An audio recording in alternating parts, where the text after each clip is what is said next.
Hey guys, how's it going? Yeah, we're gonna do some stuff in the 49 Ford today.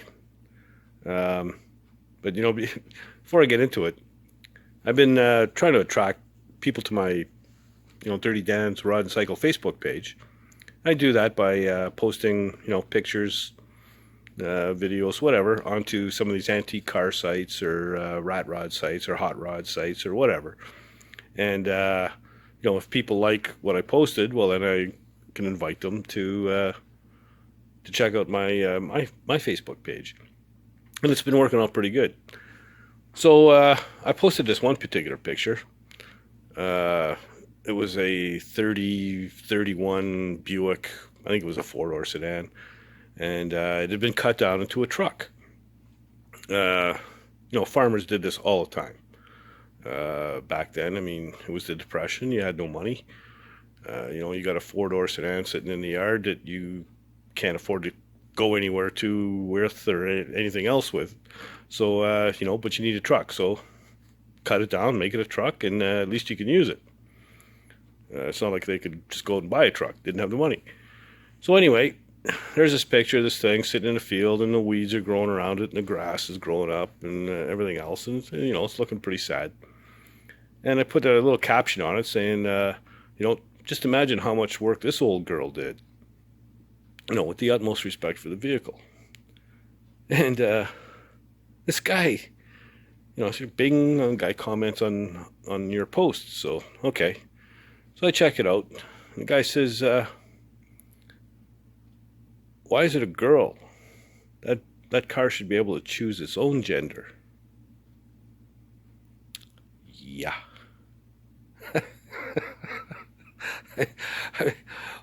What? Anyway, so I was just gonna let it go. I'm not even gonna reply to that, but I thought about it for a bit, and I couldn't help myself. So anyway, I replied to the guy. Said, it's a girl, all right, absolutely. I could tell because it had a vagina.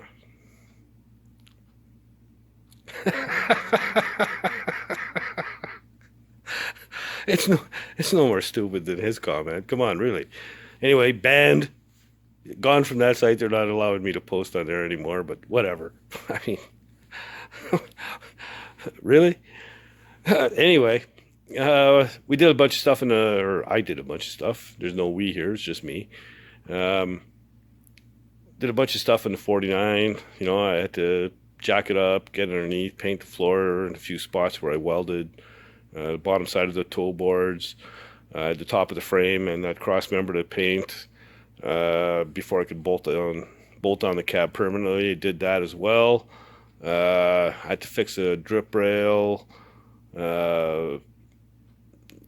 finish off that trans cover and paint it, figure out what I'm going to do for a shifter. I did all that stuff. So yeah, we might as well just get after it. So here we go. Okay, so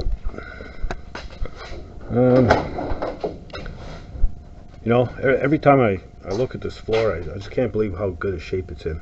I mean, there's still paint on most of it. I wire brushed and scraped and cleaned everything off. It's pretty much ready for paint. There's a hole right here. That was an access panel for the master cylinder, so you could fill it.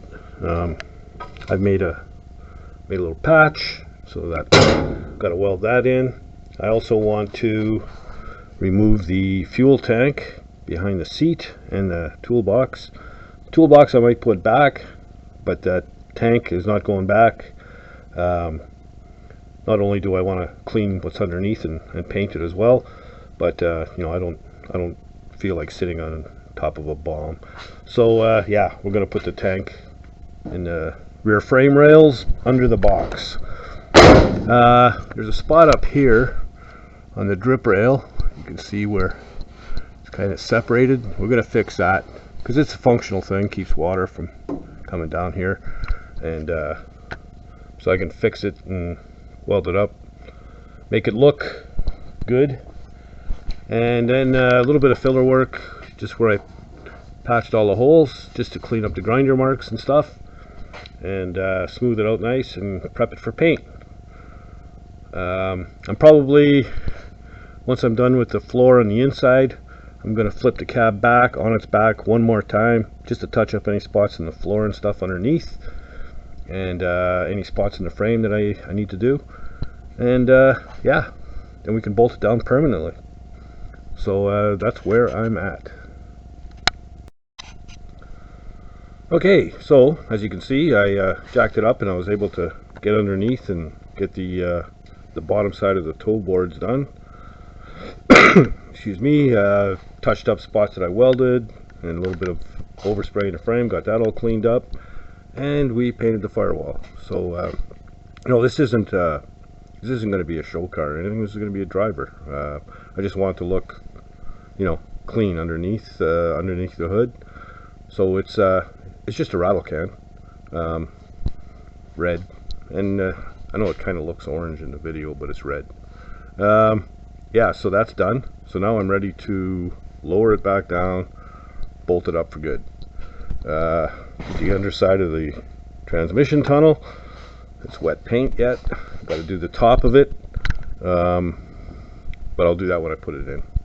And I don't know if you can see it, but the floor is all painted. So yeah, got quite a bit done. So yeah, I'm going to work on getting this thing back down on the frame. Cut a couple of pieces of rubber for the front mounts. The back one is actually, it's kind of on a swivel. It's with a rubber bushing, so don't need a piece of rubber there. So anyway, we're going to get on that and get her bolted down.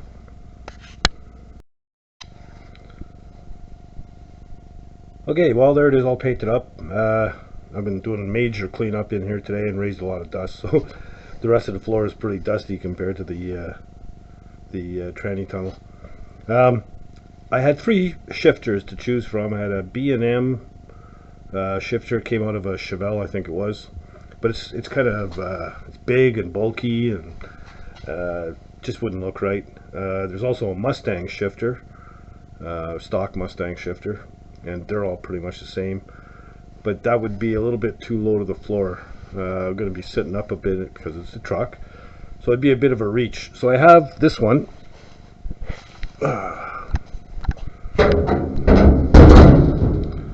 It's a low car shifter. That's the brand name.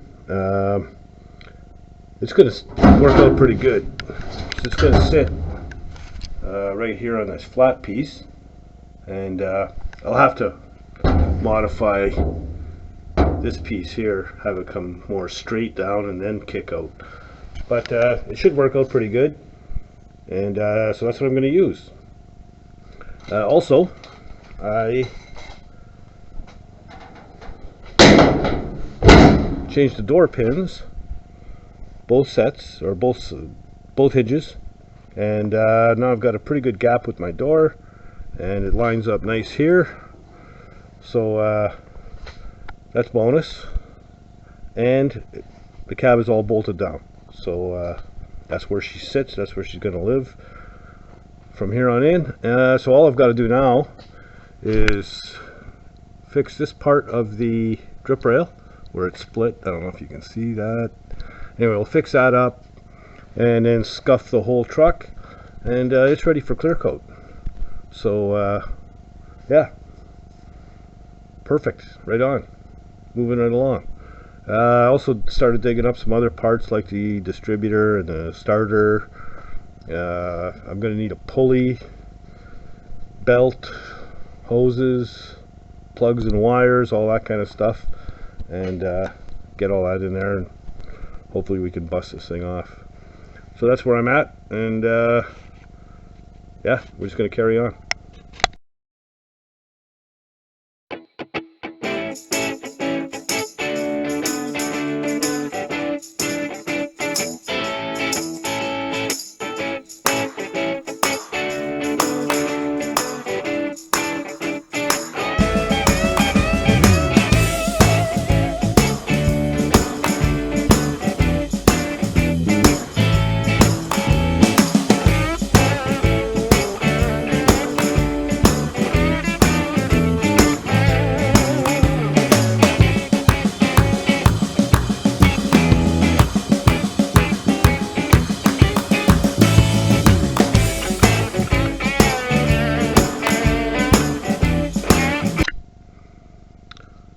Okay, well, that wasn't too bad at all. It took me about an hour to sand the whole truck. I gotta tell you, I haven't already done one of these patina finish rat rod kind of deals before. I'm kind of liking it. Man, you know, I spend hours and hours block sanding stuff and touching up things. And this here, you know, you got a couple of dents, you know, like right here. Big deal. So what? Spray it. Anyway, it's ready to go. I fixed up the drip rail. Just had to use a little bit of vice grip action, a little bit of bending and twisting, and a couple of taps with a hammer.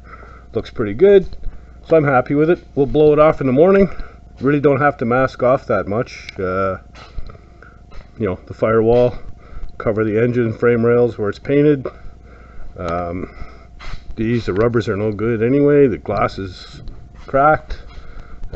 This one, the windshield is broken as well, and the rubbers are finished. So, you know, mask off the little wiper piton and the door handle on the other side, and that's about it. Shoot it with clear. So yeah, once I shoot it with clear, that'll probably be the next video. But I'm quite pleased. It's looking pretty good.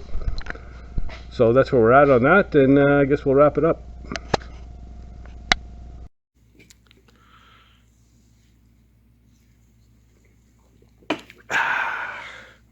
Well, there you have it. You know, took me just under an hour to sand the whole truck. I'm really starting to understand what the appeal of this patina finish stuff is. You know, you take a truck and you get it all body mint down to bare metal, do all the thing, prime, epoxy, block sand, all of whatever. You know, 300 hours. This took under an hour.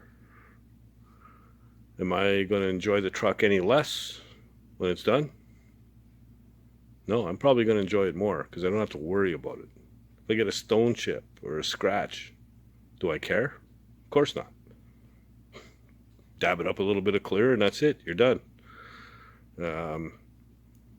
And for that 300 hours, is the truck going to be worth $15,000, $20,000 more because it's shiny? You know, nice paint? I don't know. But anyway, it is what it is. I'm starting to understand what the thinking with this patina stuff is. But anyway, it's ready to go for clear. I'm going to probably run out and get some clear tomorrow. During the day, I've been working on the square body, and I work on my 49 in the evenings after supper and into the night. So you know, the next night or two, I might even get that thing sprayed with clear coat. I want to put my logo on the side of it. I'm gonna hand paint that and see if I can make it look oldish. You know, yeah. Dirty Dan's Rod Cycle on Facebook. Check it out. You know, I won't ban you from my site. There's a lot of stuff in there. There's, you know, a lot of cool pictures, and the links to all the other videos are there if this is the first one you've seen. Yeah.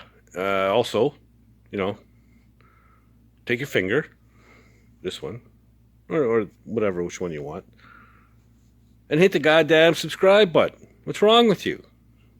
You know, subscribe, hit the little bell. I'd appreciate it. Really. Don't make me come over there. I'm in one of those funky moods tonight. I don't know. But anyway, yeah, subscribe, hit the little bell. That'll tell you when the next video is out. Facebook. What else? Hey, you know what? Get out in the garage and build something, man. Later, guys.